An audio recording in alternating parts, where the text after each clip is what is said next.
I see a lot of things in this room. I see a Harvard flag as well. If you can talk about your Harvard days. Harvard happened to me in 2011. I was playing golf with a Citibank vice president. The course needed that I had to wake up every morning at 5 a.m. I would start studying by 6, finish my studying by about 10, leave for work at 10:30, come home by 6, finish my meal by 7 and study till 12 and have only 5 hours to sleep.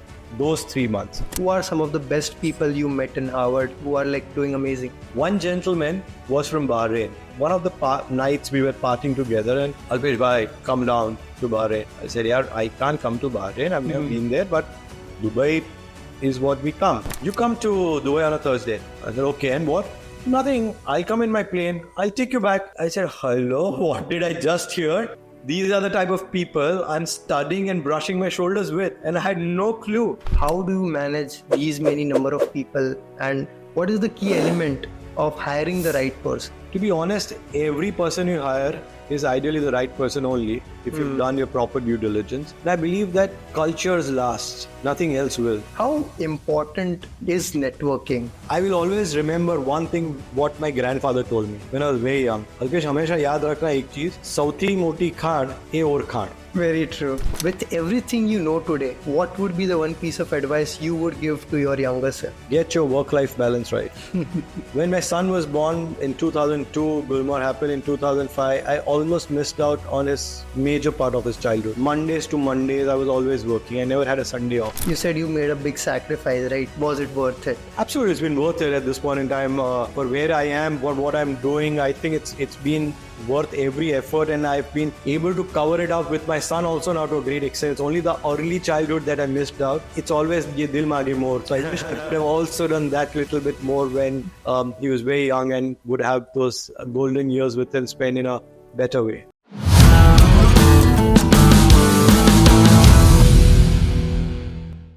Hello everyone and welcome back to my channel. Today we are joined by Mr. Alpesh Parikh, who is the MD of Gulmohar Greens Golf and Country Club and also a real estate developer. Hello Alpesh, how are you? Hi Dhruvan, how are you? Thank you for having me on your show. First of all, thank you so much for taking out the time out of your schedule. Pleasure is all mine. I hope whatever we do today, we have a lot of fun and it is helpful to people who can hear this. Definitely. I am sure that this is going to be helpful to me, getting to know your story of how you started your career and how you reached to the point you are at currently in your life, right? So, sir, let's start with your story. You did your civil engineering. Yes. And from there, how it went on? How did you start your career? Well, actually, I was a above average student, not extremely intelligent, but neither too bad at it. Always used to play a lot of sports during school days. And I ended up doing my engineering from Vallabh Vidyanagar, from a college called Birla Vishwakarma Mahavidyalaya. It's also called the BVM, very short form is BVM. I finished my engineering, I came back and I wanted to go to foreign to study more like any other child would want to, go out and do more education beyond just an undergrad. But my mother was very overprotective and said, no, you can't do it. Dad's aging. You have to start helping him and get into business. So I per se finished my education and probably next morning I woke up in the office, started working in our family business. We were at that point in time into real estate. Construction happened much later to us. We were into real estate. Dad was doing real estate and I joined that business. But the way Dad used to operate and the way things were happening, and he was also on his growth path, that he would not necessarily give me enough time and for me to understand the business that he was. And he said that, okay, listen, Alpesh, we have this parcel of land here in Village Kolar. That's where we are right now. And why don't you start a scheme? So we started a scheme called Gokul Vrindavan at that point in time. We had got the best of architect consultants on board. We had Kamal Mangaldas and Devendra Bhai Shah as our principal architects and on board. And we came up with this residential and farmhouse scheme. It so happened that Dad never had any experience with construction or doing any scheme. He was always in real estate.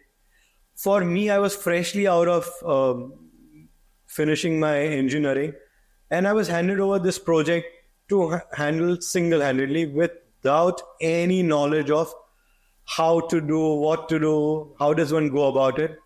And it was also the time in 95, 96 when Harshad Mehta happened. Yeah. The movie you all must have seen, and we saw it live, and the markets crashed. So here I am, this young man just finishing his studies, gets into his own business. There's a severe crash in the market. The stock markets are down, trusts are down. And here you're handling a project and completely clueless of what to do.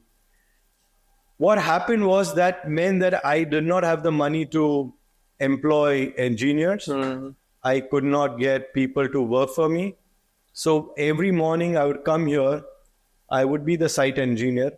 I will take my tape out, do the measurements, show the contractor what I want to build, learn from them, get cheated by them, understand how the world works. It's not as simple as one thinks it should be. And then the same afternoon, post-lunch or pre-lunch, I'll go home, grab a bite, go to office, and now I'm the owner of that business. So the same person whose bill I would have made in the morning, I would go back in the office and become an accountant to check it, do the data entry, and then become the owner who will also write a check to him and pay the money to him. Correct. So almost I would take care of every possible task that a business owner has to do. I was doing that, and I did that for years to come. I got married within a couple of years. I got engaged the same year.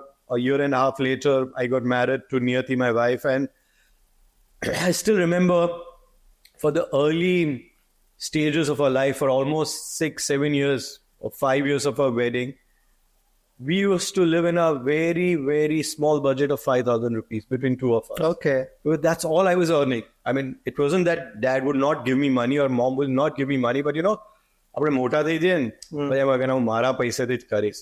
That's what comes in. Parents are always there to help you, support you. So obviously, if I was traveling, then the money would come from dad's pocket or mom's cupboard.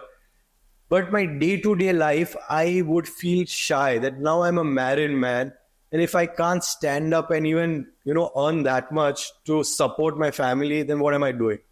So my initial 5 years, Niyati and I used to survive in a very, very small budget of 5,000 rupees. We would actually make calculations ke bahar jamba jaiye to kitla thashe, movie jowana to kitla thai, what are we left with? So should we do this or should we avoid it this week? We'll go next week. Yeah. Should we shop something because you've liked something? Then let's skip a dinner. Then only we can do this. So that's the type of budgets we lived till a very long point in time, almost till 2002 when my son Abhishek was born. Okay. And post Abhishek was born, I distinctly remember going to dad and saying that dad, my 5,000 ma to nahi chale. I will have to do more. Correct. And so it was decided that, okay, now I can withdraw 10,000 rupees a month. So I would get 5,000 more because now I had a child to support. And his, young baby needs his medicines, his vaccinations, his diapers to be changed, and a lot of things that go into it. Obviously, all the capital expense, while doing all of this, the parents would support. So if I had to buy a pram, that money was there because dad and mom would give. But to buy a diaper, I would not want them to give it Exactly. to me. I would want to come from my own pocket. And that means I had to survive in that 10,000 rupees that I had between Niyati, me, and now Abhishek. So starting 95 till 2005, I lived a life which was full of struggles as far as financially it is concerned. Or I would say it was the time which was molding years for me. Definitely. Because it molded me to what I am today. And I would always be thankful to my parents because they never made me feel that I had everything. They always saw to it that I was struggling some way or other. Sometimes it was good and sometimes it was not good. Because for such a long time in your life, if you really do not have substantial things to do, and then you see your friends all of a sudden are doing exceptionally good for themselves. They're settled, they're working in big business houses, they have their own business houses, they're talking about stocks, they're talking about real estate, they're talking about IT because that's the IT boom which was happening in the early 2000s. They're talking about computers because computers came in early 2000. They're talking about flashy cars because all of a sudden, no more the ambassadors and the Fiat. Yeah. Now we had the Marutis and so many new cars which entered the market. So all of a sudden, you feel that all your friends, the people you've almost lived your life with, Yeah. have just moved so much ahead.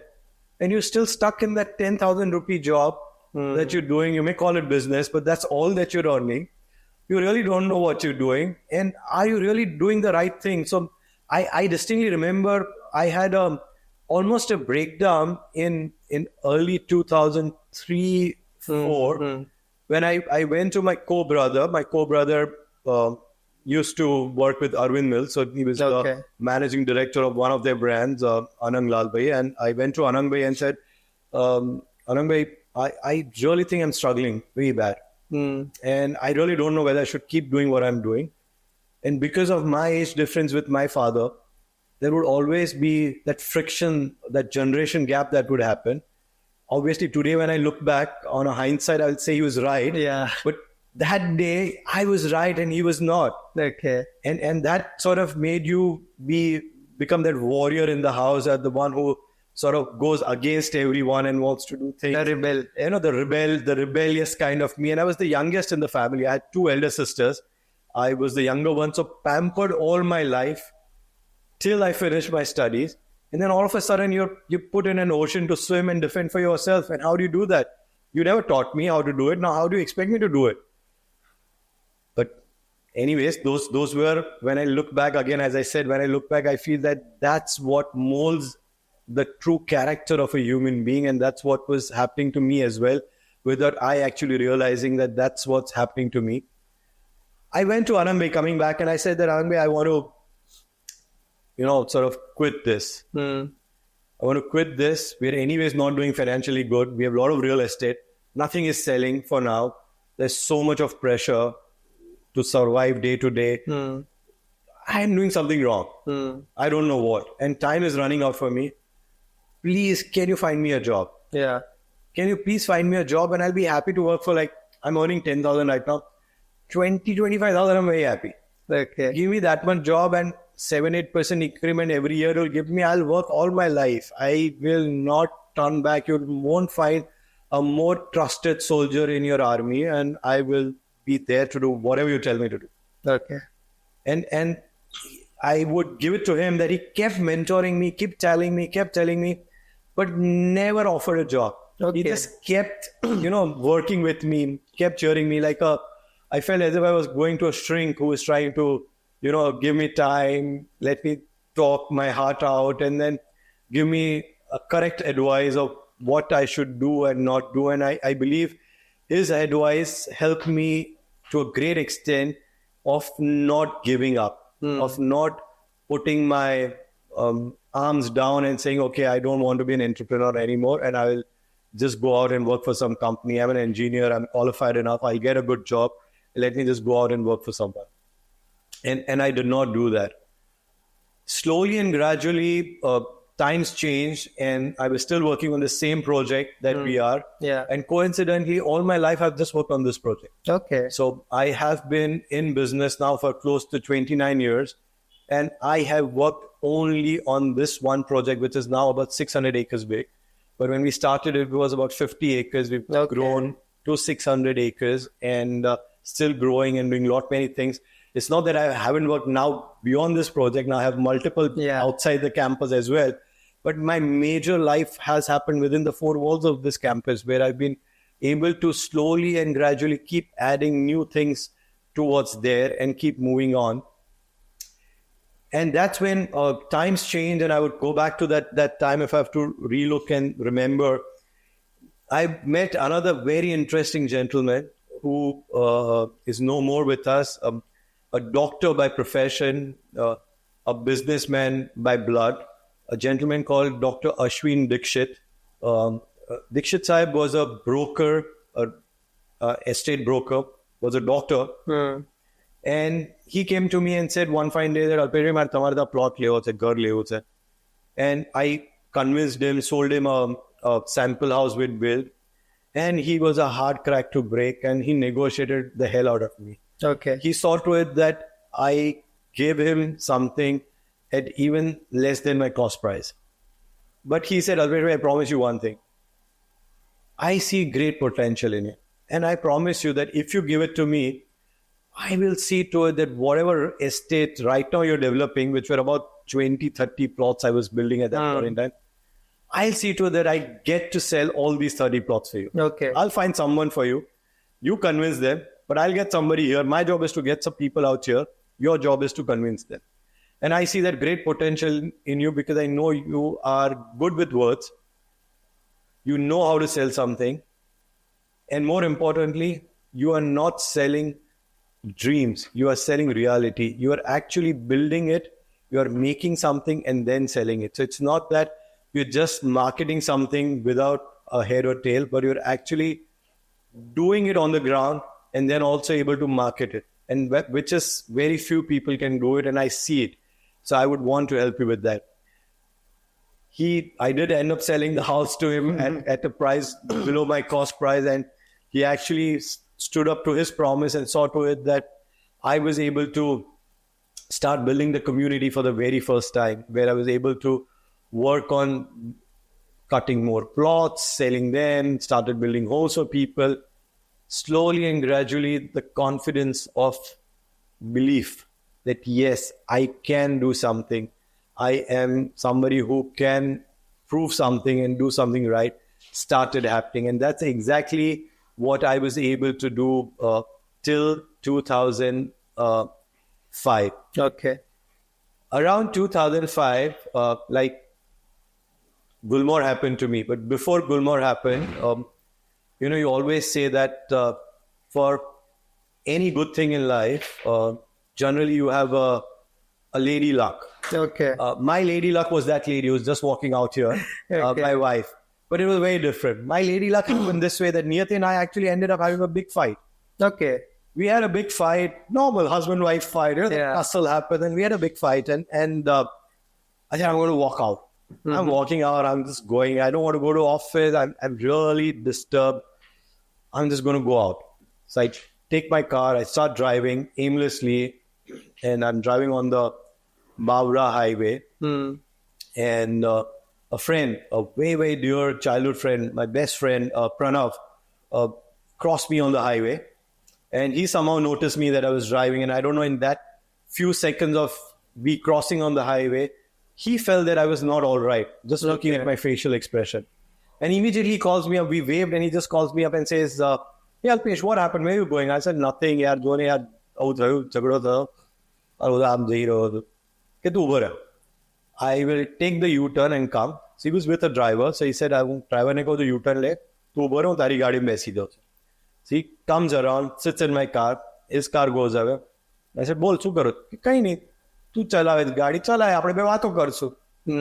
વાહ, આ સારું છે, ચલ. There's somebody I can talk my heart out.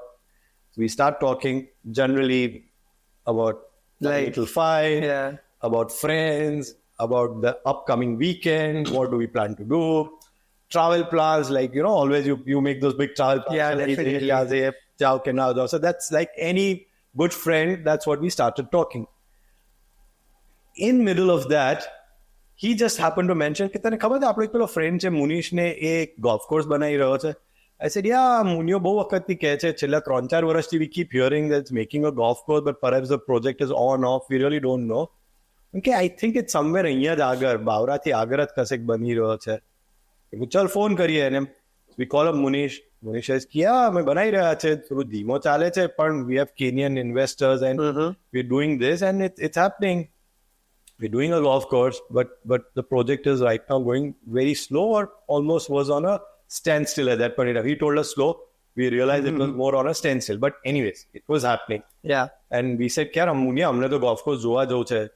तो क्या सारू, your friend, so I let you go. Otherwise, we don't allow people to walk into a site because that's a showcase. Yeah. You have to build it and then show it to people. But since you guys are old friends, I'll let you go. He sends us the address, so we go down, drive further for another 20-30 minutes from that point where we were. And finally, obviously at that point in time, the roads to Kenzul were narrow. It took a little longer, but we do end up reaching Kenzul at about 6:30 in the evening. summer month of March, starting of March. Sunset happened by 7:30. We were there about 6:30. So just about the sun going down, we parked the car because we could drive right up to the golf course. We parked the car, get down, and that's the first time ever I was standing on a golf course. Not built, but one hole was ready. Yeah. And I saw that thing and said, shit, this is so beautiful. Green, the whole energy changed. I mean, I was coming from an energy which was so low, and all of a sudden standing on one of those holes, and it was so beautiful to be on it.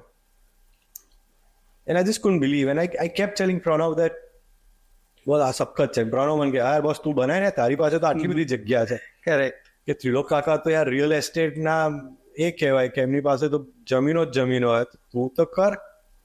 યાર idea તો સારો છે. And Papa at that point in time always used to keep telling, because he had built Karnavati Club. His membership number, in fact, is at 1. Okay. He's the one who's thought conceptualized, started Karnavati. Earlier, he was with Rajpath for some 12, 13 years. And before that, he'd spent many years with sports clubs. So club culture was in his blood. And he used to keep telling me that, Alpesh, why don't we build a club where we are right now, where Gulmohar stands right now? He used to keep telling me, why don't we build a club here? And I used to, for all those years, keep telling him, Dad, why would somebody come here to swim? Play table tennis or play badminton or tennis? Because all said and done, we're still 10 kilometers away from the city. True. The better part would be that people will go to Karnavatis and Rajpaths and the Gymkhanas and the sports of the city. Why? There is no USP. I said that we do not have any unique selling point for people to drive this extra 10 kilometers and come to us. So our club can't survive. And so we should not build. And he used to keep saying, try to kar, vichar to karo. So that was always at the back of our mind. I see this golf course. Like, wow, this is brilliant. And said, why not set up a golf thing? And we both keep talking about it. It so happens that a week later, we were anyways going to travel to Gir to see the lions. So we were anyways have been talking about that. And then 10 days later, we traveled to Gir. And while there, Pranav's wife, Ami, Niyati, me, 4 of us got into this talk. Okay, why don't you build a golf course? And all 3 of them pushed me, you should, you have it in you and you can do this. And that's something unique for Ahmedabad. The city has no golf courses. Munish no project on stalls. We should be the first one to bring golf to the city, and why not you doing it? So like really fed up. Just in my early 30s, I was I think 32 years old or something at that point, and I was why not? Why not do this? I go back and tell my mom. Dad is very happy. Great idea. Abare club pan thase. Unto tane kahun tu club kar. Mane golf na samajh padti. Pada tu kehto hai golf to golf hai kariye. Pan club hai kar. Spoke to my father-in-law. He was very pepped up. You should, because he also used to see me struggling. My co-brother would go and tell him, bhai, Alpesh ne hath. So he knew that I was not really settled in even till then. So he was also very pepped up. Alpesh, bhai, tumhe karo. I will support you, do whatever we can. So sort of the stars were all aligning for something to happen like this. And that's when that seed of doing golf came in. Beyond that, there's a lot of things I had to do to really kickstart it. But that's how my journey from being a very, very novice engineer, a very, very pampered child, somebody who lived his life in a cocoon, who had no life outside his friend circles and family, who had not seen the world, who did not understand the nuances of how the world runs, who was struggling all his life, even after joining business for a very long point in time of some 10 years, actually for the very first time had that one thought, why not do a golf course? So that's what happened. Do you want me to continue more and keep telling you more, or do you want me to pause here? I would love to hear a lot. And in fact, आपने बहुत सारे answers पहले ही दे दिए, the questions that I had in your journey, right? So amazing journey, first of all. And I am really amazed by the details that you mentioned, right? The specific events which were sort of like a turnaround point, which was a very low point, and that something happened, you went on a drive and you got this sudden thought and that just changed everything. That was amazing. So definitely, I will come back to the point what happened after you started Gulmohar Greens. But maybe going a bit back in the timeline, you mentioned that you finished your engineering, right? I see a lot of things in this room. I see a Harvard flag as well. So we'll talk a bit more about your education part. If you can talk about your Harvard days. Sure. So Harvard happened much later in my life. Harvard happened to me in 2011. Okay. So that was a good 15 years of having worked in business profession, or 16 years having worked before Harvard happened. And Harvard so happened that, as I told you earlier, that I always wanted to study more. I still study. So I will come to that part to later. Yeah. But even today I am studying. I had a class today morning as well where I was studying something. But that's in me. I love to study, love to learn more things. I could not do anything as far as post-graduation was concerned back in 95. Joined business 2005, fast forward 10 years of struggle. 2005 to 2011, Gulmohar happened. And we were finally, by 2011, were in a settling phase where now it was assured that Gulmohar will happen. From 2005 till 2011, I was not still sure that Gulmohar will happen, though it started and a lot of people had trusted us with everything. But I was still questioning myself that will I be able to deliver what I've been promising everyone? Correct. By 2011, I was very sure that yes, I would be able to deliver. And that's when it came to me that now is the correct time that I need to sharpen my sword. If I have to excel more, I will need to have more education, because I can only come till here. Now I need more knowledge, more ways, more tools in my bag if I have to excel more in life. And that had to come through further education. I knew I could not go out and do a 2-year of MBA program, because I would not have the time bandwidth on me since I was so neck deep involved in the work. Hence, I had to look at something which was more on the executive side of doing something. I so happened that 2011, in the month of May, or 2010 or 11, in the month of May, I was in USA for the graduation of my nephew. And I was in Boston. And before that, so a little rewind. 2011, I was playing golf. Okay.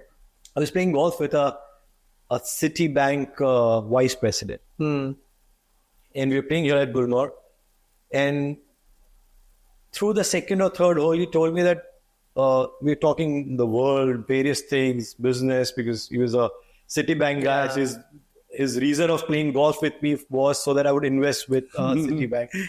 And in that conversation, he just mentioned that he had recently done a program at an executive program at Harvard Business School. And he said that, Alpesh, you should also go and do this. I think it would be of great help to you. And it was already playing on my mind that I wanted to study more. And then this guy on the second hole at tee off, after I hit my shot, he said, you know what, Alpesh, like your shot which just went so straight like an arrow, I think you should also study, because that will also be like an arrow in your armor to do things more in future. And I said, wow, that's something I never thought about this. And that too at Harvard, because you always think that karu se saru chalo bhai apna level nahi college ho diya. Harvard was काफी ऊपर के, मतलब Harvard में पढ़ना है, मतलब ऐसा नहीं था कि चलो मिल जाएगा एडमिशन. ऐसे पे यार एडमिशन मिलेगा नहीं मिलेगा कि ट्राई तो करो.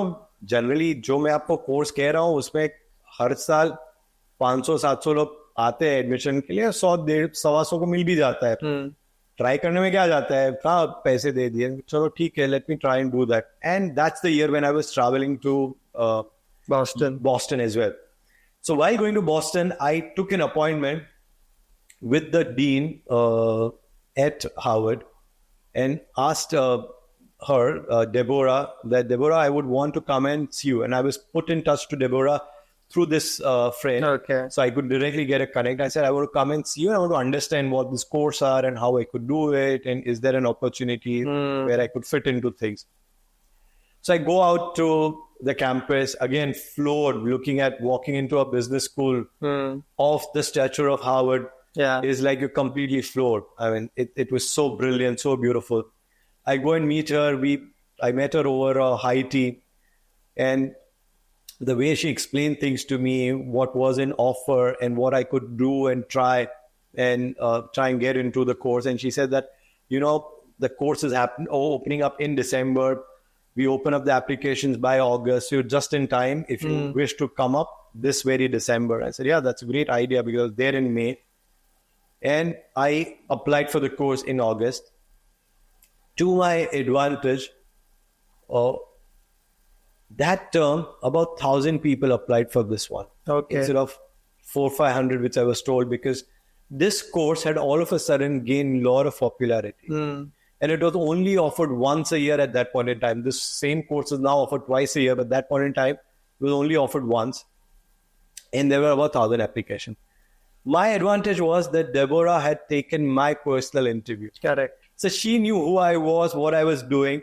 So though there was an application of 1,000 people, I was able to scrape through and get into that 108 or 9 that were taken in for that particular program. Correct. And I could get into Harvard. The program was where we had to be on campus for about 3 months, and then 3 months we were off campus. So there was a mix of on and off. Hybrid model. Hybrid version of it. But the course needed that I had to wake up every morning at 5 a.m. Okay. Irrespective, I was at Harvard or in Ahmedabad. I would start studying by 6, finish my studying by about 10, leave for work at 10:30, come home by 6, finish my meal by 7, and study till 12. Okay. And have only 5 hours to sleep those 3 months. Because that was the amount of work Harvard would give us. And that was the only way I could do it. If I had to do it off campus from back home, the only way to survive that course was, and it was something like that of the 3 months, first month and a half you're here, then you go for a month and a half, and then you come back, and then you go back again. So twice you have to go, twice you're studying here. But in that particular program, what you had to do was that only if you clear a certain module, so if I clear module 1, then only I can go for module 2. And even only if I clear module 2, I can do a module 3 back here. And if I clear my module 3, meaning my submissions and all, then only they'll call me back again for my module 4. Otherwise, I will not be taken back. Correct. So it started with accounts, which I had no head or tails about because I was a science student. I remember going out and reaching out to my niece, who was that point in time doing a BCom. I was to tell my niece that please come home and teach me. And I every day learn 1 hour of accounts from her. Okay. क्योंकि मैंने ये समझ ना पड़े कि credit सुन debit सुन कई बाजू कई एंट्री था डबल एंट्री कैम करवानी है 2 बार क्यों सिंगल बार क्यों नहीं करने की. सो हर बार एक कंफ्यूजन रहता था. अग्री मैं बिजनेस करता था सब कुछ करता था, but then I had whole team of accountants to do that. मेरा काम था प्रोडक्ट बनाने का, बेचना, मास्टर प्लानिंग करना. मेरा काम कभी भी ये नहीं था कि मुझे सीएफओ का भी काम करना है, मुझे ये भी सोचना है कि नंबर कहाँ से आएगा, मुझे क्या प्रोजेक्ट करना है. मुझे तब तक तो ये भी नहीं पता था कि एक्चुअली बैलेंस शीट आप जैसा चाहो वैसा बना सकते हो. अच्छा भी बना सकते हो, बुरा भी बना सकते हो. You can manipulate few numbers to your advantage. I never knew that. Because I'd never done that. For me, it was just 1 + 1 = 2 is all I, as a science student, I understood. I never understood that 1 and 1 can be 11 also. You can make it 21 also. You can make it 0 also. It just depends what sign you put in between or not put in between. And that's what I learned from her. And it was very interesting span of time also, which I spent. Somebody junior to me, she had a kick because she could tell Masa, tame su karo, tame aatu nathi avadtu. So she could really dictate terms to me, and I felt that, oh, my niece was like teaching me. So it was a great time I had during that period. I went on to Harvard, studied there. But that was not enough because I finished that course and I came back and I again started working. But now it was that I just don't want to end with doing this. I want to study more and now be an alumni of Harvard Business School, not just be someone who's gone and done one program, some one odd thing, because then people will not take me serious. They got take paisa deke take course karke aa gaya. So that was not the reason. The reason was to actually study. So a year and a half later, I went back again to Harvard. Okay.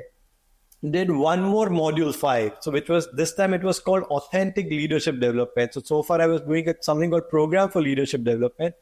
Now I went back and did something called Authentic Leadership Development so that I would genuinely be an authentic leader. Because I felt at that point in time by 2012-13 that I have already formed a club which is not like the other clubs of the city. True. It's more like an industry. I've created a hospitality sector altogether, in which means I am leading so many people and so many of them look up to me. Now I have to be that real, true, authentic leader. I can't be someone who's dictating terms. I can't be doing something wrong even out of ignorance. And if I do not have to do that, I will have to first learn that what is the correct way of doing it. And hence I went back again, saw to it that I studied one more term of another 3-4 months out there, couple of months back here, again gave in all that I had in me and saw to it that not only did I gain good education, but I also saw to it that I was now an alumni of Harvard Business School. So that's why you see that up there, because now that makes me an alumni at the business school as well. That's amazing. So I see a lot of things that you're involved into. So Harvard is something people connect with a lot of like-minded people who are bound to do great in life, right? Who are some of the best people you met in Harvard who are doing amazing? I would say about quite a lot of them. And I still keep meeting every other day. I'm part of a lot of Harvard business groups where I'm actively involved with them. I am also part of the India Harvard group where I get to brush shoulders with someone who's made the COVID app, say for example. Okay. The gentleman who had the whole program under his belt called Abhishek Singh. I get to brush my shoulders with him. I get to see a good morning from him or some message happening from him every other day or on the morning. So you get to meet some great people out there.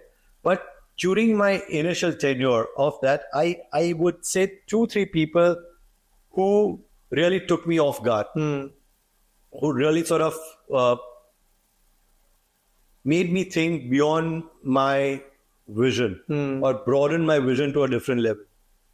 One gentleman was from Bahrain. Okay. We were studying together. We were together in module 2 on campus. We again met up in module 4. We developed a bond between each other. And we were on the last few days or week to go to come back, finish the course. And one of the nights we were partying, that's what we all do. Like a student, you go out and party during the weekend. So one of the nights we were partying together, and over a couple of drinks we were talking, and he said, "Alpesh bhai, come down to Bahrain." I said, "Yeah, I can't come to Bahrain. I've never been there, but Dubai is what we come." Yeah. Now, just to say that I travel more often to Dubai, I just said it very casually. I mean, honestly speaking, today I'd only been to Dubai once or twice before that. But I said to him, yeah, Dubai is very close from Gujarat, Ahmedabad, where I stay. It's just a couple of hours flight to Dubai on and off. But Bahrain, is too far. I can come to Bahrain for you. And he says that, you know what? That's okay. But you do one thing. You come to Dubai on a Thursday. I said, why?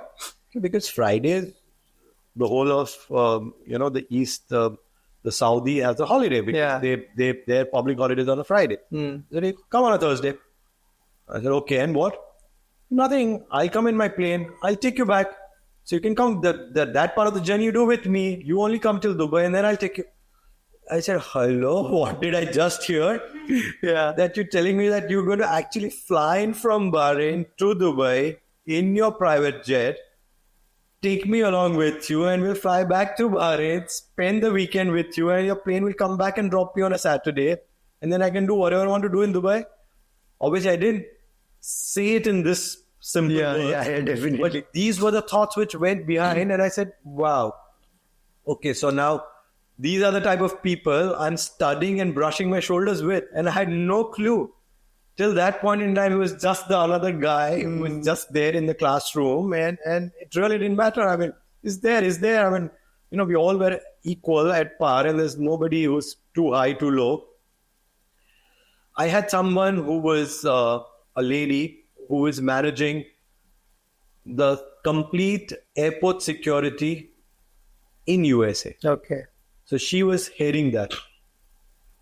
I had someone from Delhi who's still a dear friend who was supplying clutch plates, brakes to Mercedes, BMW, Volvo, all the big companies. I had someone with me who had just about sold his startup for an insane price and was now here in Harvard to study. Okay. And I realized that all these people I brushed shoulder with are so very intelligent, so much more they've done than what I'm doing. And I used to think, I'm a managing director of a golf club, something like really big, and I do this and that. And I was no one. There are people who were doing so much more and they didn't have to show. They were just like any other common man. And from that day onwards, which was good 12, 13 years back, I've realized that it's so important just to be grounded. Definitely. Because there are so many people who do so much better than you and they just don't speak about it. And you also really don't have to do that. Only speak about it if you're going to be of help to someone. Only participate in something where it's genuinely giving back to somebody. Because as a true leader, the most important thing that you ought to do is create more leaders. Create more people जो आप जैसा कर सके, आपसे inspire होके या आपसे कुछ सीख के या आप उनको मेंटोर करके कुछ सिखा सके, बता सके और आप उनको भी वो करवा सके जो शायद आप ना कर पाए थे या आपने बहुत देर से किया लाइफ में. So that's what a true leader is, that you help people. Now that's not just people who come up to you, but most importantly, people who work for you in your organization. Your job is to see that you pull them up along with you, not that you step on them and go up. You have to see that you're holding that chain very tight-fisted, and as you climb the ladder, you see to it that you also bring them up along with you. And that's what a true leadership is. And that's what I understood some good dozen years back, that's what I have to be imbibing in, not only in myself, but also should be passing it on to my core team first, to my children, to my family. Okay, authenticity only comes not by hogwash. बातों करवा दी नहीं रहे. वो तभी आएगी जब आप खुद उनका हाथ पकड़ के ले जाएंगे और रिजल्ट ओरिएंटेड कुछ करके दिखाएंगे. और फिर जब वो जाके किसी को बोलेंगे कि भाई हाँ हमारे लिए इन्होंने बहुत किया था, सही में इनसे हमें काफी सिर्फ प्रेरणा नहीं मिली पर उन्होंने हमें हाथ पकड़ के भी करवाया कुछ. Correct. So that's what is important. I think that's something which I have learned as the most important lesson of going to Harvard school, beyond which there have been multiple gains, meeting a lot of people at the highest realm, coming across fake people also, getting people who will do anything for you, coming across fanatics also, coming across people who are not opinionated, who are very open and ready to do things, coming across people who are actually letting you speak.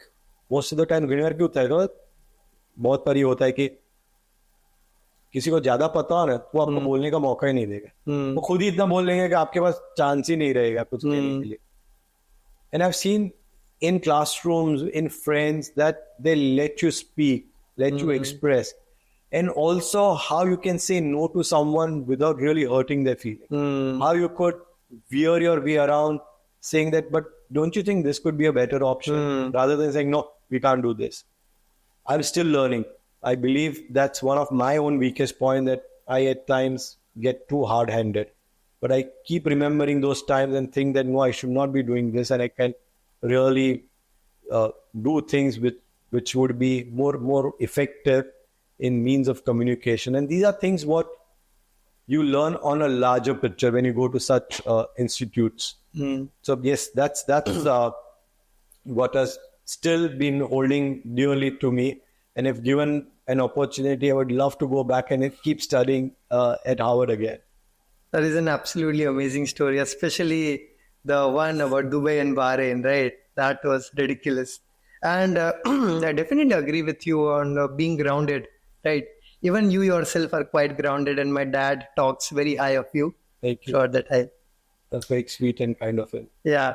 So, about the education part, as you say, you keep studying even till today. And I think you mentioned you had certain class in the morning time, right? While we were talking, I came to know you are taking flying lessons as well, right? Exactly. That's the class which I had in the morning. That's what I guessed. So that is something very unique, and I don't really hear that often, that someone's learning how to fly an aircraft, I guess, right? So I'd love to know more about that experience. How did that start? I guess we're all very fascinated, don't we, when we're kids and see a plane flying up? True. We all look up and say, hey, see, that's the plane which is going on, a helicopter crossing across the sky. It's very normal. I think it's something which we don't get to do very often. And what we don't get to do very often is always something which makes you fascinated about.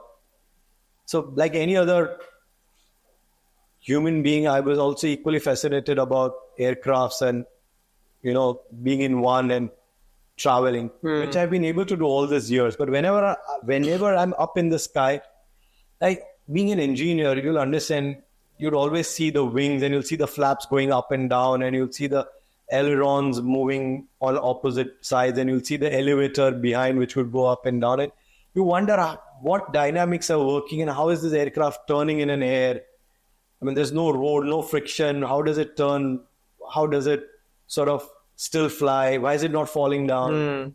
How can it climb up and go down? So these are things that always used to be up on my mind. And it so happened that I'm also actively involved in few organizations, one of them being Ahmedabad Management Association, where I'm on its governing council. And over there I have someone who's now a dear friend as well, a gentleman called Mr. Rajiv Gandhi, who owns a Blue Ray Aviation, which is a flying club that he owns here in Mehsana. So in one of my talks with Rajiv, I said, Rajiv, we have Mareba Chikku there. So he said, come over. And 15 days went, a month went, 2 months went by, and he would not give me time only. So finally, I just landed up at his place. I genuinely want to learn. You're not giving me time. So what is this? He said, I thought a lot of people like to talk to me. Everybody gets fascinated on the first time, and then nobody really wants to learn. It's just that euphoria of that, and then nobody does. I thought you could be the same once. I never thought about it. Yeah. I said, no, I genuinely want to do it. They said, okay, I'll patch you up with my team. And he patched me up, and I started learning. Now, I realized that it's not that simple to just go out and fly an aircraft. Yeah. First and foremost, you have to do your medical, for which I had to go to Baroda. At that point in time, it was not happening in Ahmedabad. So I went to Baroda and got my medical test done. I came back and I had an issue with one of my blood works. So I had to work for a month on that particular report and retest it so that I would qualify. So first my medical happened. Now with that medical, I had to first get a student pilot license. So I had to, for that, give an oral examination. Now, I was not like a regular student who was learning how to fly. My aim was not to learn CPL or commercial. I did not want to be a commercial owner, have a commercial pilot license. I wanted a PPL or a private pilot license, so who could fly aircrafts more for his own leisure, and not really to commercially fly a Boeing or an Airbus. Yeah. Which meant that I would not be able to give so much of time also every week. It would only be a couple of hours over a weekend, Friday, Saturday, or a Saturday, Sunday, I would be able to give. So something which could happen in a month, I took 6 months to learn enough to go out and give my SPL exam. I went to Mehsana, I gave my SPL exam, and luckily I cleared it. So I got my student pilot license. Now, that's the first step that you cross before you're even allowed to sit in an aircraft. So I cleared my student pilot license after 6 months. I got to sit in an aircraft. The first aircraft ride that you get is where the captain actually checks that, are you a sissy baby? No, you'll be scared because now you're sitting with him. It's a 4-seater aircraft, a Cessna. 2 people behind, no one is there. It's the captain, and you're on the main seat. Yeah. He's on the side seat. Okay. He's going to fly, but you get to touch and feel everything. And the way he will fly is to really scare you. So you take up, dive down, turn around, do every maneuver possible just to check that do you have it in you to even be airborne? Because a lot of people get scared and throw up or feel dizzy or uncomfortable or have knots in the tummy. So he wanted to check that, whether I would do that. And through that whole ride, I told Captain, I'm enjoying. So when we landed, he said, yeah, you really enjoyed. I thought, all this done, you will take a job. Because they also don't want PPL students as much as they want a CPL, because they know we're coming in only for leisure. We really have no profession in mind by learning. So for them, teaching us is not a great kick, because when you know that somebody whom they're putting their 100% is not really going to be a commercial pilot. Yeah. So they also are, we will have to give you our 100%, but we know your journey is going to not last beyond this. So Captain Monil did that to me, and I was very happy. And I was now ready to get into an aircraft. But at the same time, I was told that I will also need to clear 3 written papers. Okay. Now, these written papers are 3-hour paper. Each paper is for 3 hours. And the course material would be nothing less than a whole year of a book. So that's the course material. Like any class, any subject, that's the amount of material you have to do, which involves mathematics, involves science, it involves physics, it involves every principle that you could think of, and you have to learn them. Also, at a certain age, when you've left studying, you're not no more good at cramming up things. Yeah.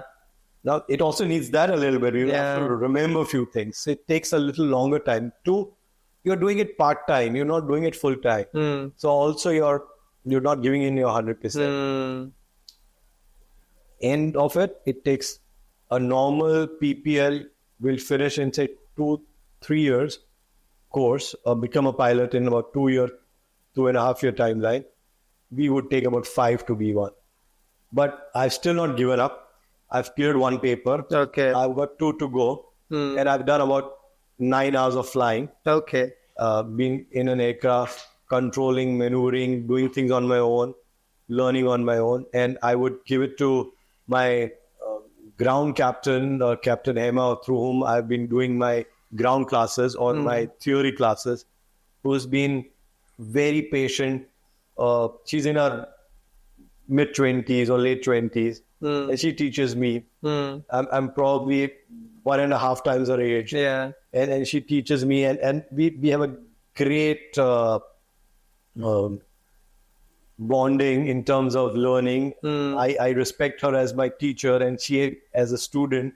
So she gets to scold me at times, somebody who is perhaps 20 years elder to her. Yeah. And I still take it in a very sporting spirit. And we have a look forward. She will look forward that I go for the class, and I look forward that leaving everything here in office. Many times I tell my EA, Drusha, that I have to go. You handle everything. I will have to leave and get to the class and just leave everything, or tell my vice president, Mr. Bapar, that I have to rush.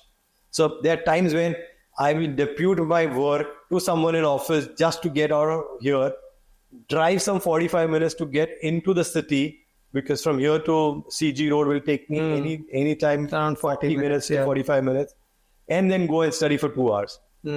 So that's what I do, and I've been enjoying it, and I'm hoping sooner or later I will get my license and fly on my own. I wish the same, and I would love to get a ride. Anytime. You have a long list of people who want to get onto the Obviously, but yes, I'll put down your name for that as well. Definitely. Amazing.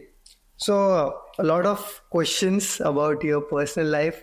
As much as I want to go forward with the business aspect of getting to know you better, but there's a lot more I want to know about you as well. I see a lot of books over here, self-help books, business books. So talk to me about some books that you've read. What are some of the best books? I have read plenty of books. Wherever I get time, I dig into a book. I won't say I'm a very good reader, because most of the times I easily get tired of a book as well. So I'll read the first 20 pages, 50 pages, and I might just let go of the book and not finish it up for months together before I go back to it again and start reading. But a few of the books which I've loved to read have been Abdul Kalam's biography, which has been one of my favorite books to read, because I saw that gentleman coming in from where and going up and becoming the president of India. So his book has something which has inspired me a lot. I have also read a book called True North, or something which speaks about how we should have the true north of ours aligned, and we should be aware of it, because most of the time we don't even know what our true north is. We try to do things for which we're not built up only. We're not built for it. It's like the Three Idiots. Yeah. You're not built for it, and you want to be an engineer, whereas you needed to be, Farhan needed to be a wildlife photographer. Yeah. It's only when he realized what his true north is that he could live up to it. And hence that's something which has sort of had a great impact on me. And one more is The Tipping Point. Okay. The Tipping Point speaks about many times we do something in our life and we don't know at what point in time we're going to tip.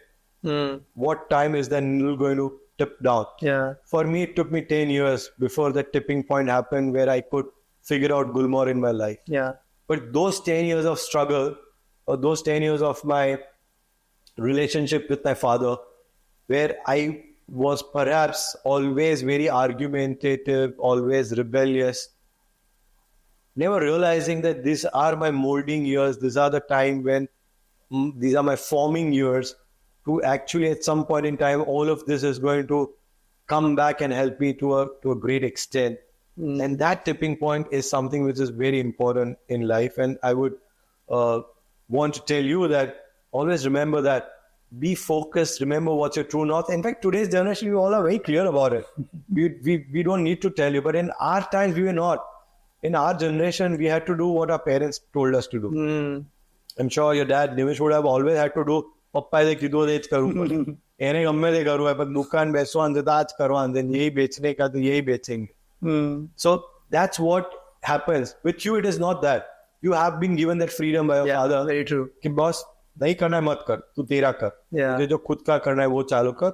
ये तो है ही है. So that is something which at times does not always happen. But if it is not happening with you, then know your true north. Figure it out. What is your true north? What is that thing we need to be aligned with, and do that. And also remember the tipping point. That That's something is very important. Don't give up. So, sir, that was some amazing insights that you shared. आपकी जो personal story थी and the things you're involved in, right? As much as I want to ask more business related questions, there is a lot that I still want to uncover about yourself. But one thing, like, that you're really surrounded by, and as you said, Gulmohar, that the project you built from the ground level where we are right now, is mainly circled around golf, right? So let's talk more about golf. Golf को एक ऐसा sport माना जाता है which is always a premium thing for anyone who wants to get into it, right? Not everyone can access it. So, like, it is seen as a sport where you network with people, right? How do you see golf and what role has it played in your life? A lot of things. So let me start with the name of the club itself, and something which you probably don't know. How did we name this thing called Gulmohar Greens Golf and Country Club? I'll speak about that for a minute or two, and before I'll tell you more about everything else. So I told you about a point in time when we decided to do golf club, when I was with my wife, my friend, his wife, and 4 of us. We were in gear, and we decided to do a golf club. I come back, fast forward, tell my dad, my father-in-law, we decide we're going to do a club, and now we have to register a company.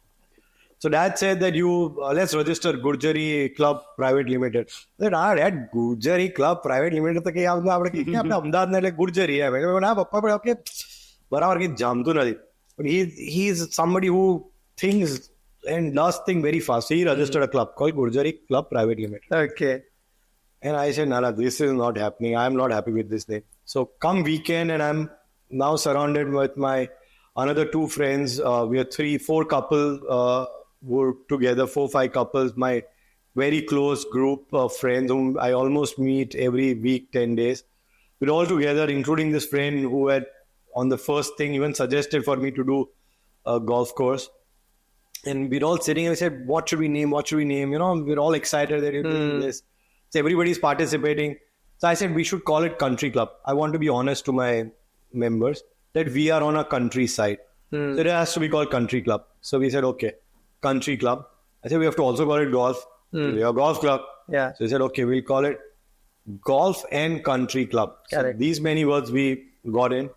And then we are thinking, and said, we have to call it green. You're end of the day making everything green. So you call it green. We said, okay, we call it Dash Greens Golf and Country Club. Okay. So now we got these many words in place. And by that time, the evening ends and we go back with homework for everyone. Yeah. That let's figure out that how do people name golf courses across the world? Because this was the first time somebody was doing anything in Ahmedabad. True. So we should have something what has happened across the globe. There has to be some logic. People are naming golf clubs. So we started doing a research. Others obviously didn't do. They said, but nobody did. I was the only one who was doing because it was my baby. Yeah. So I started doing my research and Google Baba Zindabad. So I was trying to figure out how do people name. I called a few people across the globe trying to know their club names. And I was able to finally shortlist it into 2 or 3 different brackets. One bracket was that people call themselves a DLF or a JP Greens because they are big time developers. DLF is India's biggest infrastructure company. That's why they can call themselves a DLF golf club because it echoes with their name. The JP Greens can call themselves JP Greens because they are a big time real estate construction company and they could do that. So that was one block where if you already have a brand in construction and you replicate it to your golf, then that's something you could do. Then I came across golf courses like Eagleton. So Eagleton was called Eagleton because eagles used to land there. And the fairways would always be full of eagles. Hence it was called an Eagleton, which made sense that because there's some local flavor, that's why it's called Eagle. I mean, Eagles there and Eagleton.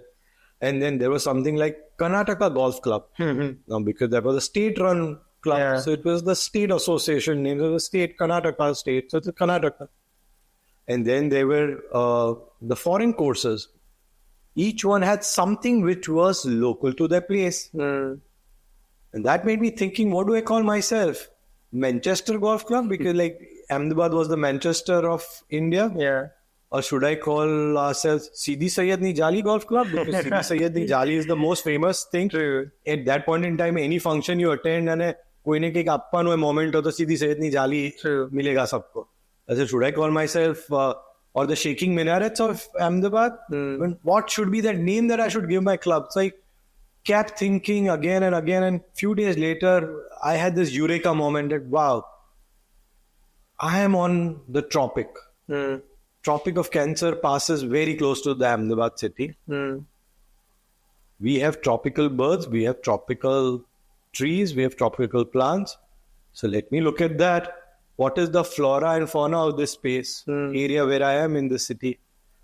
And I came across this name Gulmohar because right outside my house on the main road, there used to be a Gulmohar tree. Remember I told you we did this in the month of summer. Yeah. So summer is the time when Gulmohar blossoms. And I saw on the floor on the road few Gulmohar flowers on the road. And I picked up that flower and said, wow, this is such a beautiful flower. It's radiant with this red color.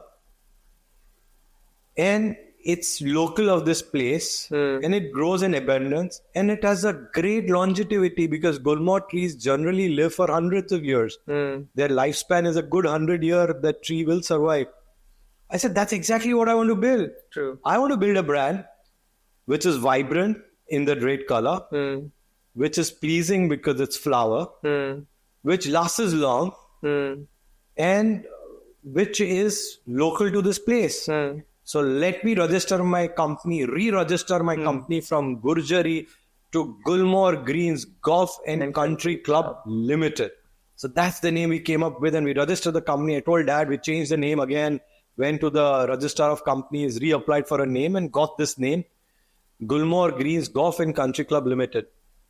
This was sometime in April. The actual work or the actual construction or the actual membership drive, we started in 2005 in the month of May, first week of May or the last week of April is when we started this. And by about end of May or early June, I was able to get in touch with my principal golf architect who designed this golf club. Who is unfortunately late Colonel Bagga, but Colonel Bagga is the one who, Colonel K.D. Bagga, Krishnadev Bagga, who designed our golf club. And that's another story how I met Colonel Bagga. But having met Colonel Bagga, and I told him at Ellisbridge Gymkhana, where I met him for the first time, sitting in its restaurant near the swimming pool, and I told Colonel Bagga that, very enthusiastic, sir, we've done this, we have land, this, that, and I want to build this golf course, and we've named the club called Gulmohar Greens Golf and Country Club is what we're going to call this place. And I still distinctly remember he laughed out loud and didn't say anything. I said, okay, very good name, very good beta, अच्छा किया. I said, क्या पहली बार किसी से मिल रहा हूँ, colonel, stature, man, golf architect, very respectful person. And he laughed at me on the very first time. Yeah.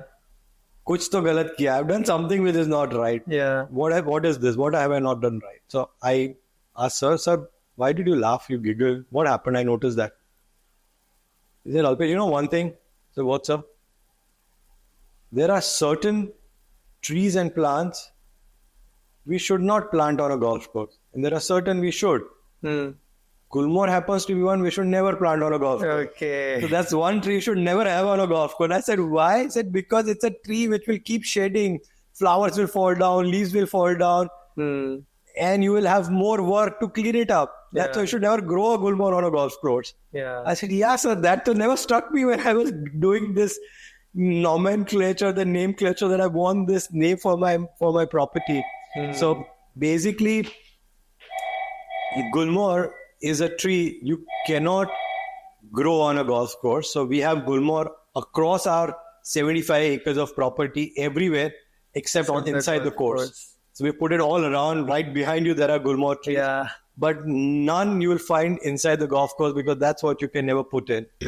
That's what how Gulmohar Greens happened. And that's how we started the club in 2005. You asked that golf has always been an elite sport, and how did that happen and what did we do to change it? In 2005, unfortunately, as soon as I started my golf club, I lost my father-in-law, who was also someone who was very instrumental in connecting me to my principal architect who built these buildings, and that's late Nimish Bhai Patel. Nimish Bhai and Parul Ben were our principal architects for our club. Late Colonel Bagga was our principal architect for the golf. Nimish Bhai, Parul Ben were the ones who had done the Uday Vilas, the Oberoi property. Okay. So we were able to get Nimish Bhai to work on our project, and it was all due to my father-in-law who introduced us, and we could get them on board. And very soon, in a fortnight or so, we lost him. But when we had the whole team on board and we started doing the facility, the first most important thing that my dad and I both decided was that we will make this club which will have to change the way clubs are, golf clubs are. It cannot be an elite sport. It has to be a sport which is open to all. And I distinctly remember early June, there was a headline in Times of India.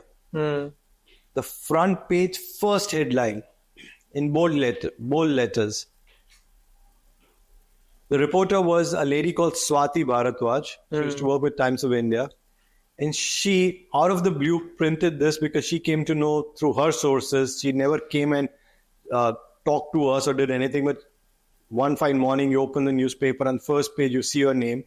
It said, father and son duo set to open the first golf club in the city of Ahmedabad. And then she wrote about Trilok Bhai and Alpesh and about dad's association with Karnavati and other clubs, and how I was a budding golfer and enthusiast who wanted to do this. And she wrote a lot of things, giving us a lot of weightage. But she also wrote that they're planning to do something which is not going to be an elite. They're going to break the shackles of that elite sport. And that's exactly what we did. Early 2005, I did a lot of interviews with radios and a lot of people, because the new thing, a lot of people would come and ask you, other newspapers would come and question you. And I used to keep telling almost everyone that this sport, we will bring it to a level where if you can afford one dinner a week in a restaurant, one movie before that dinner with your family, then I promise you, you will afford to play golf. Okay. And even today, for the record, if you wish to play golf, any one of you sitting here, if you go out and learn tennis, you will have to pay minimum 15,000 rupees as your package to learn tennis today. Correct. That's anywhere across Ahmedabad. 15,000 is the minimum you will end up paying to learn tennis, and also invest in a tennis racket, minimum of 5,000-6,000. You can come here and learn golf for 7,000 rupees, no equipments. We'll give you all of it. Okay. Half the cost, you will learn golf. We'll give you the lessons. We'll teach you golf, and you learn it at the most cheapest rate possible. And we've stuck to this. We started in 2005 with 2,000 rupees. We've gone up with the inflation today to 7,000 or 7,500 is what we charge for a non-member. If you're a member of Gulmohar, this will be further subsidized by a couple of thousand rupees. And if you're a junior, it will be further subsidized to a couple of thousand rupees. So golf is, we've tried to change the fact that golf is no more an elite sport. You can come and learn the sport if it's in you, the passion to learn something new. And this is the only sport which is played with a stationary ball. Okay. Every other sport which involves a ball or a shuttlecock is always played with a moving one. Whether it's cricket, football, hockey, basketball, baseball, volleyball, table tennis, pickleball now, tennis. Think of any sport that comes to your mind. Squash, billiards, which is an indoor sport. Yeah. But billiards is still a stationary ball. But beyond that, almost every sport is played with a moving object. Golf is the only sport which is played with a stationary object. The ball is always stationary. True. One. Two, golf is the only sport where all your life, you will never play the same shot again. Very true. You'll always either have different club to play with. The lie on the golf course would be different. The height of the grass would be different. The temperature would be different. The weather would be different. The time of the day could be different. And if nothing else, even the shin on your ball would be different than what you've played earlier the same day or any time on a previous day or week. True. It's the only sport where every shot is never ever replayed again. You could be playing a similar one, but never again. And third, and the most important thing, whoever ever learns golf, and I can promise you, it's not just because I own a golf club, anyone who's a golfer will echo the same thought. Whenever you learn golf, whatever age you learn golf, you'll have two thoughts once you learn the sport. Your first thought would be, why did I pick this sport so late in my life? I should have started playing this at a younger age. Trust me, each one will think this. And two, golf will always be a world within a world. A golfer is always has a different world to a world which is around him. Everything will change. His travel plans will change. He'll start looking for golf courses around. If he's a golfer, wherever he's traveling, he'll see if he can squeeze in around. In a party, in office, at work, just being with friends.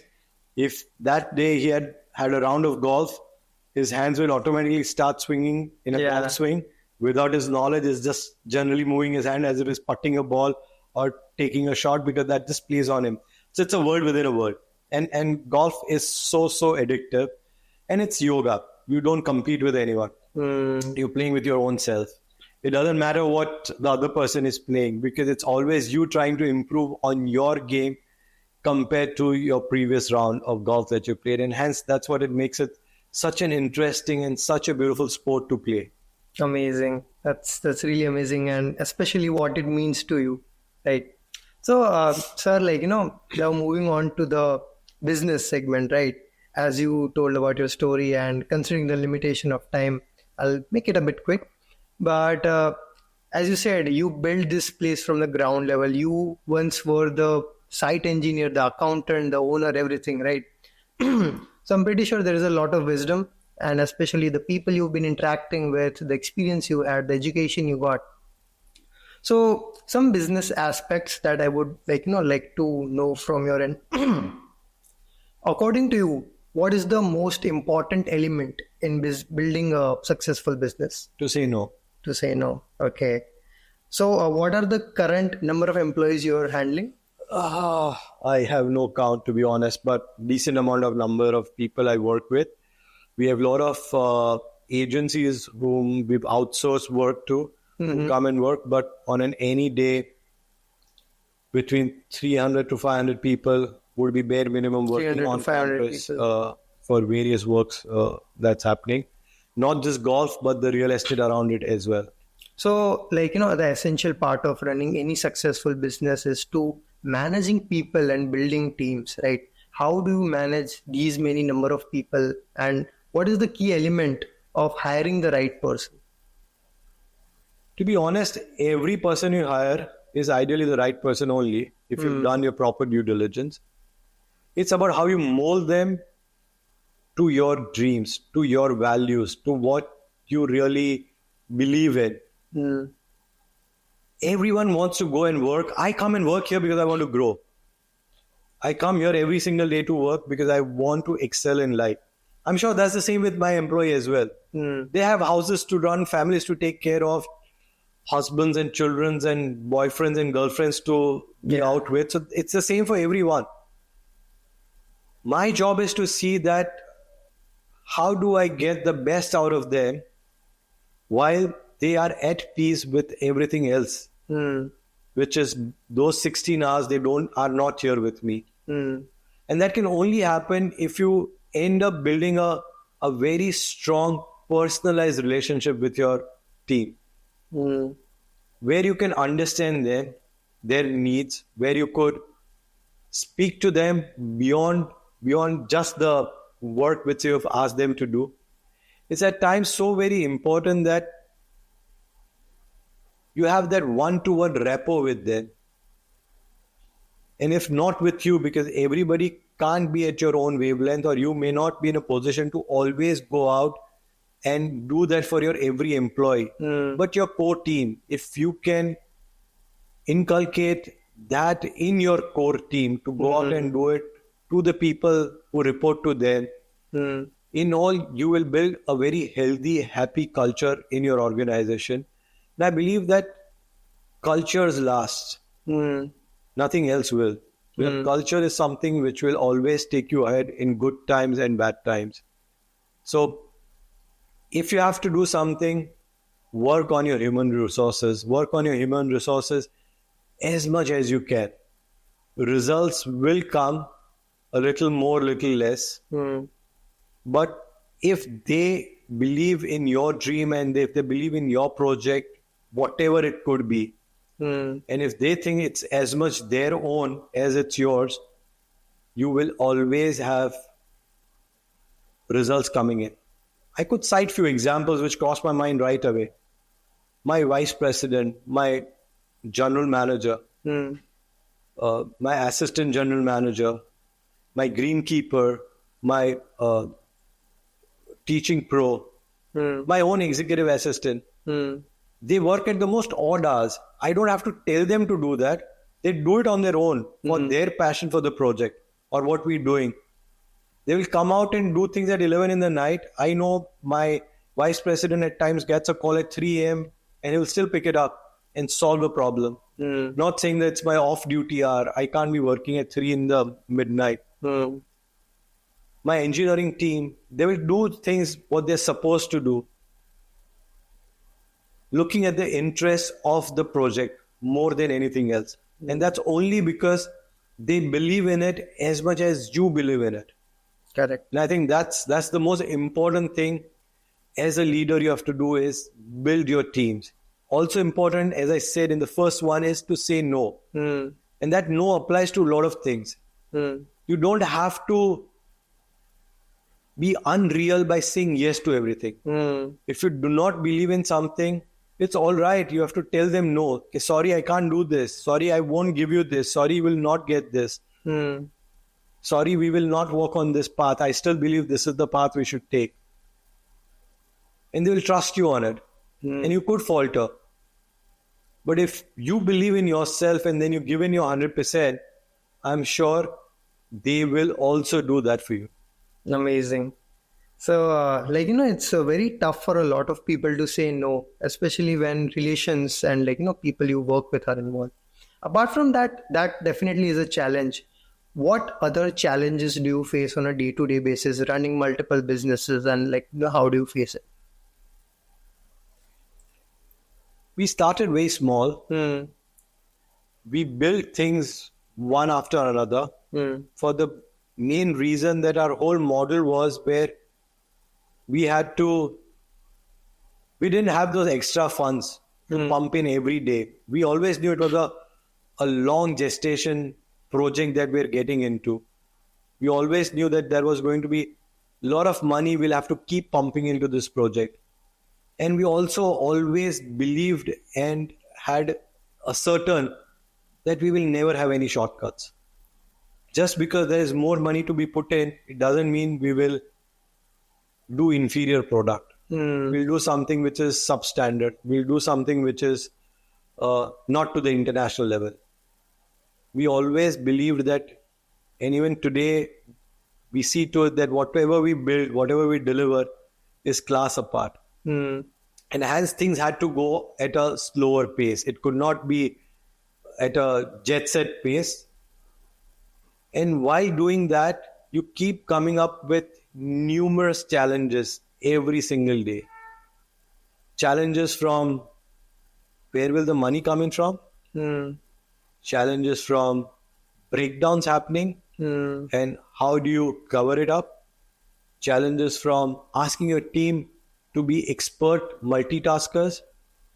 Challenges from they're not standing up to your own expectations at times, and they feeling that they put in their best foot forward, but it was not good enough for you, and that somewhere brings their morale down, and a challenge to bring their morale back up again.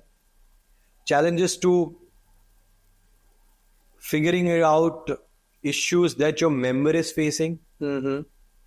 What are his or her expectation? Because you're just flying at a different level. They are at the ground zero using your facility. You've just built it. You don't know what it feels to use it.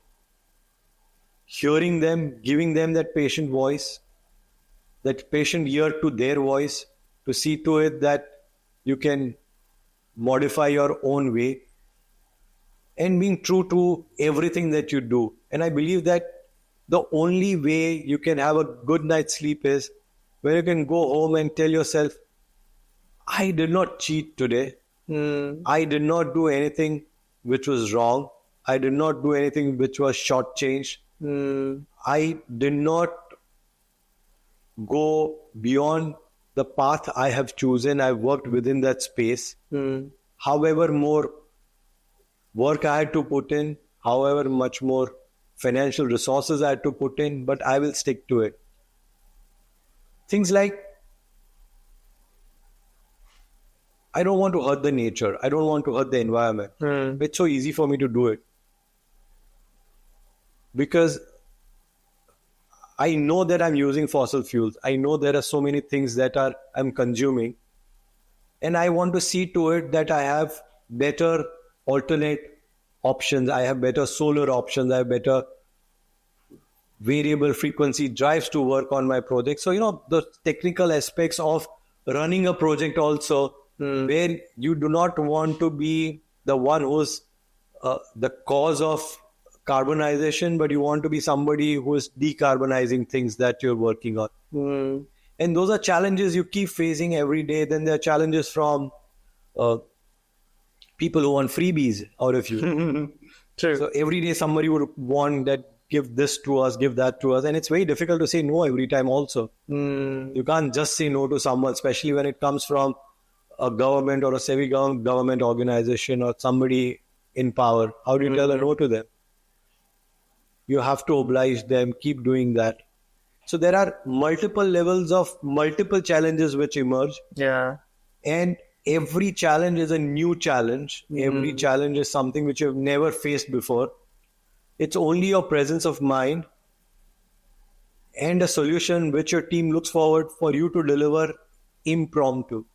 You don't have the time to think and do something. It's like, now, I need to know this answer now. True. And you only have that one look at it and you have to say it. And then you have to be the best multitasker. The best multitasker who will handle 10 things at one go. For example, before you came in, I was completely doing different work with somebody who was in office. Okay. While you were, I went to drop that person out till the lift. I met a couple of people outside. To him, I had to give an engineering solution at that very second. To walking in and doing this podcast with you. To my project management team waiting outside for a meeting immediately after this, where from my dream world, I'll have to go back to the real world and figure out what's happening there. To a meeting which follows with my marketing team immediately after that at 5 o'clock to decide what we're planning to do, because we're opening up a new restaurant by the base from Monday, and what's the plan? How are we going to be working on it? 2 lesser time left, 2 days in hand. What will we do? What social media presence we want? Whom do we want to call in? Perhaps if not on the first day, within the week, whom do you want? So there's always this task of multiple things. It's not just the money challenge that you have, the finance challenge, the audit challenge, the right usage of your resources, but it's also the day-to-day challenge where multiple things happen and the buck stops at you because you are the final stop for everyone. If you can't do it, nobody else can do it. And you have to always be ready to stand up to that. And either find a solution or see that your team has enough power or enough freedom you've given them that they could take an independent decision on their own, and then you will also back their decision without complaining about it. So that's also a challenge at times to do. Definitely. Absolutely amazing answers. And I know the time is limited, so maybe I'll just take few more minutes out of your time, and following questions can be like a rapid fire. Sure. Right. So, as you said, you have a meeting with your marketing team. And lately I've been following Gulmohar a lot on social media and absolutely loving the marketing things that you guys are doing, right? Sure. The wedding vibes, the candid talk and everything. How do you get these ideas, and how important is marketing for your company? So far, we've never done marketing. So at Gulmohar, we've always believed in word of mouth. True. We've always had a word of mouth, and we built the whole project through word of mouth. At some point in time last year, we realized that we were getting too complacent. We were doing the same thing day in, day out, and we were just too complacent, laid back. We just thought everything was right, and we figured that out as we started seeing complaints coming in, people not liking what we were doing. Food ma problem hai, kahin rehne mein, room mein ye dikkat thi. So we thought that we're all getting complacent. So first, we need to change that. So we started working on the back end, where we started refurbishing our properties where we thought needed more work to be done. We started retraining our team, awakening them to the fact that you will have to do these. The SOPs were no more taken care of. People were on their own tangent and doing things the way they wanted. Okay. And we felt that we had to reach out to the world and let them know that we're changing. Yeah. And we had to tell them, yeah, we know we have problems. Yeah. So our first opening episode, which I did with the new team, was where I was the one who came up on the camera the first time, and I said that, yeah, we know there are flaws. We know we've done something wrong, but now we're changing. Hum badal rahe. So our first episode, or the first social media thing that we did, was a tagline we said was hum badal rahe. We started using that for everything. For everything that we wrote, I guess our emailers, everything would say hum badal rahe, is what we would sort of hit hard on people, ki hum badal rahe. And people would think, kya badal raha hai? Matlab, what are you changing? And we said that we're going to be coming out and now talk about our own experiences. Gulmohar has been known beyond its golf and the club for the weddings that people do out here, the events that people do out here. We've made a niche mark for ourselves in this segment where people look forward to celebrating their joys with us at our venue, where people we've seen changing their dates just so that we have an open date and they could do their wedding out here. And that's a big thing. We said it's about time we started sharing what we've learned. And that's how the season of Wedding Vibes was born, where I wanted to go out and tell people that, okay, I have learned so much and this might help you. You don't have to come and do the wedding at Gulmohar. But this is the trending thing. This is what's going to happen in this season. And let me tell you, or let me give you a checklist of things you should do while you're planning your wedding. So that's how Wedding Vibes came in. And then with our team, we started saying that why just Wedding Vibes? Yeah. Let's show the humans of Gulmohar. Yeah. What do people do at the club? What is it in their, in our own team? What are they doing here? So we started picking up stories of each individual and asked them to talk whichever way they could, whichever language they could. But we wanted to showcase that's the human of Gulmohar who works at Gulmohar. So that's something we came up with. And then we have people who have this one-liners. My very dear friend and my senior vice president, Santosh Bapat, has this knack of having this one-liners. He could, in the most tense situation where I am screaming at the top of my voice to my team, and he could come with one-liner and we'll all start laughing. And I'll say, यार तू शू करे, हूँ कहीं करी रहो जो हूँ मैं किसी और टेंजेंट पे जा रहा हूँ और तू मतलब एकदम से मतलब I have to at times tell him कि यार नहीं चलेगा तू रूम के बाहर जा तू बैठे मत इधर यार तू पूरा मेरा माहौल ही बिगाड़ देता है. So that's been time when he could really do that. So that why not show this? Why not see how you handle the project? Because he's the vice president for operations. He takes care of the day-to-day operations. I don't. I do the larger picture, the overall master planning, setting up SOPs, the bigger things. But day-to-day, he's the one who takes care. So how do you take care of yourself and the pressure that you encounter? So let's do a series on you where we'll talk about you showing off things in the club premise and others. So that way, we do a collective effort. We meet, all of us chips in, everyone comes with an ideas. We note them down. So we have an Excel sheet open behind me. On my back, there is an Excel sheet. Somebody's typing in. Everything is punched in, when, what.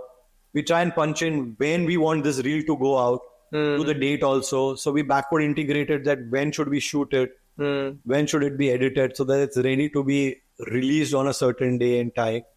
So we do all that homework on an Excel sheet. Few things we achieve, few we don't. Times we think very big and then, we can't really produce those results. So we get a stock of images or stock of reels, which we never publish them. Because we think that this is too bad. We can't be putting this out. This can't go out. And they just lie in our archive modes on our hard disk. But we keep one simple line in mind, is that we want to show the true us. We don't want to put in any stock image. We don't want to show people what we are not. We want to tell them this is what we are. We are humans.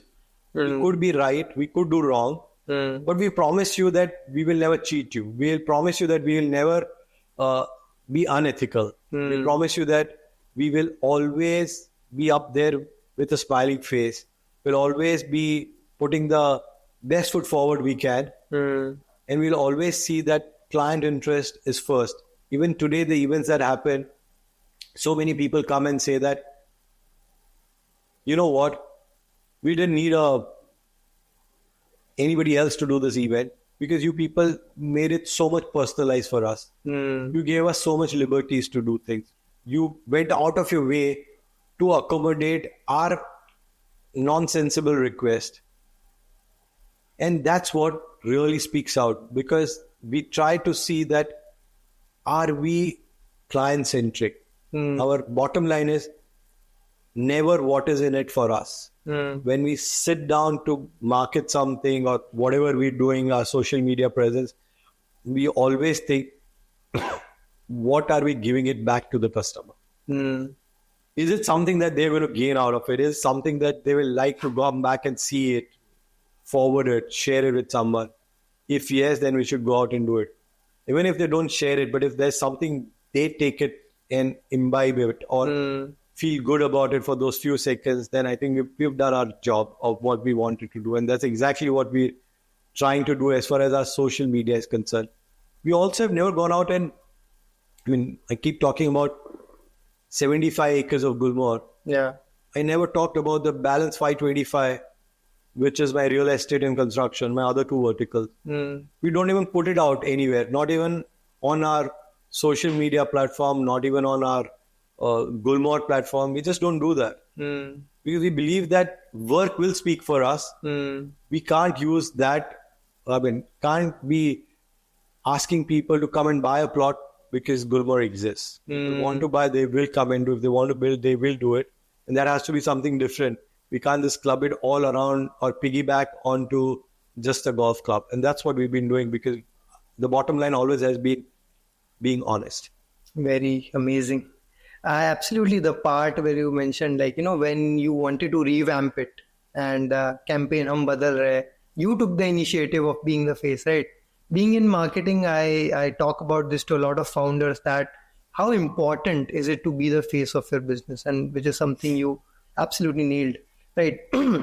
So, being in this industry from almost 29 years, as you said, if you had to give one piece of advice to someone who wants to start a business in hospitality, what would that be? I would say that first and foremost, give yourself enough time. It's not an overnight journey. Be patient enough. have a broader vision. Think big. Think bigger than big if you can. And be ready to put in hard work. Rome was not built in a day, nor would be your facility. True. Get involved with every aspect of what is being built, because once built, you will not be able to undo it. Correct. Get into every nitty-gritties. Try and visualize every aspect of how the movement is going to happen, where will who come in from, what's the back end, what's the front side of your building, how are you going to store your stuff. I mean, imagine every possible operation, imagine every possible way your facility or hospitality facility is going to be used, and find the best optimum solution that works for you. Do not get carried away by somebody else, by whether it's an architect, consultant, your structure consultant, your landscape consultant, your MEP consultant. Do not. End of the day, what is your vision is bigger than everybody else's best of effort. So stick to your own vision of what you want to create. Yes, keep improvising on it. Be flexible enough to adapt to the change, the needs of the market. But at the same time, never let go of your own ethics. Never let go of what you really stand for, and it will work for you end of the day. Very wise answer. So just a couple of more questions lastly. I'm pretty sure you interact with a lot of other businessmen and people involved in different industries. If you had to give someone an advice that if they want to start a business today, what is the perfect industry? What is the perfect business to start today?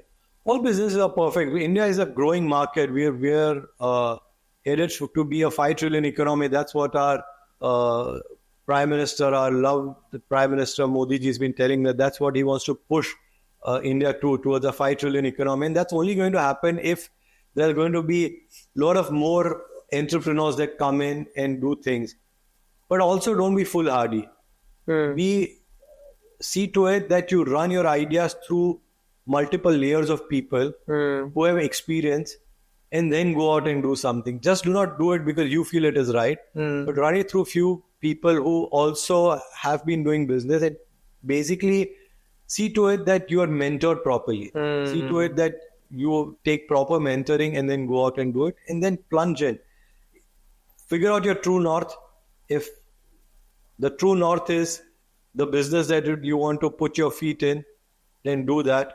And most importantly, remember, if you're going to be on a beach, you can't be wearing socks. You have to go out there naked. Amazing. This is something I think a lot of people miss out, the mentoring part, right? If I am believing in something, definitely my vision matters a lot, but getting an expert opinion always helps, right? Very true. So, Alpesh bhai, if I ask you this, what is the best investment a person can make? What would you say? In himself or herself. That's the best investment you could do. True. Invest in yourself first. Beyond that, everything else doesn't matter. Put in whatever you can best in your own self, in your own well-being. The second best, if you had to do it with your family and friends. And the third is then your work. Amazing. Alpesh bhai, what is the best financial advice you've ever received? The best financial advice I ever received was whatever I earn, keep a certain amount on side for the rainy day. And from that certain amount, do not forget to give it to someone who is in more need than you, even if it's your rainy day. Okay. That's very wise for someone to tell you that. Who was this? My parents. Okay. Amazing. So, what is the worst financial decision you ever taken? The worst financial decision I would have ever taken, yes, was when I invested a certain amount of money in a commodity market. Okay. I was carried away by a few investment bankers who came to me, freshly started Gulmohar, a lot of members who came in, which meant that I had a lot of spare money because I still had to utilize that money in building my infrastructure. But while the money was lying idly in the bank, a current account or a saving account or an FD, somebody came and advised me that I should park them in commodities. And that was my worst financial nightmare. Okay. So, Alpesh, bhai, as you said, golf is something that, people network upon. And apart from that, your visit to Harvard and a lot more things. How important is networking, according to you, for someone to succeed in business? I'll tell you something. Forget Gulmohar, golf, Harvard, my own business, acumen, whatever I possess. I will always remember one thing, what my grandfather told me when I was very young. And he was hardly a matric graduate, not somebody who was very learned. પણ ભણેલા બહુ હતા કે નહીં ગણેલા બહુ હતા જે કહીએ ને. And he told me one very important thing was कि अल्पेश याद रखना हमेशा, he told me in Gujarati but just for the sake of Hindi I'm saying it in Hindi, that Alpesh हमेशा याद रखना एक चीज, સૌથી મોટી ખાણ એ ઓળખાણ. Very true. Then always remember that your biggest wealth is the network that you have. And that's what's always stuck to me, that which is true. The biggest wealth we have is the network we have. And hence, whether you do it on a golf course or you do not do it on a golf course, but as human to human connect, what is wrong in having that? Why not build on a relationship? Why not be truthfully build on that relationship? Because that's what a true network means. If I will not be true to you, then that relation has no meaning. It will only have some meaning to it if you are really truly wishing to help someone or participative or even able to give your ear in a most truthful way. And hence, yes, golf courses do help in networking to a great deal because you're at a very peaceful self. Also, your true characteristic comes out on a golf course. So it will show the true self of yours, so the other person will always know about it. Hence, yes, golf does play an important role as far as how to network is concerned. But for those who are not able to do it, you can still leave the golf part out, still do the network. Very true. Just right before we close, I ask this to every person I meet who has gone through a lot of things in life and has a rich experience in a specific industry or a field. With everything you know today, what would be the one piece of advice you would give to your younger self? To my younger self, what piece of advice I would give to my younger self would be, honestly, get your work-life balance right. I think that's what I'll do. I genuinely regret that I have two children, a son and a daughter. They're 9 years apart. My son is 22. My daughter is 13, will turn 13 this year. When my son was born in 2002, Gulmohar happened in 2005, I almost missed out on his major part of his childhood.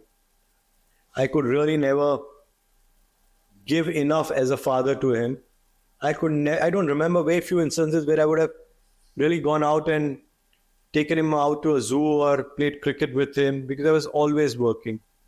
Mondays to Mondays, I was always working. I never had a Sunday off. I had to put in so much to build something because I was trying to prove to myself, to a lot of people who had invested in me. And there was so many sacrifices I'm sure my wife gave at that point in time by supporting me.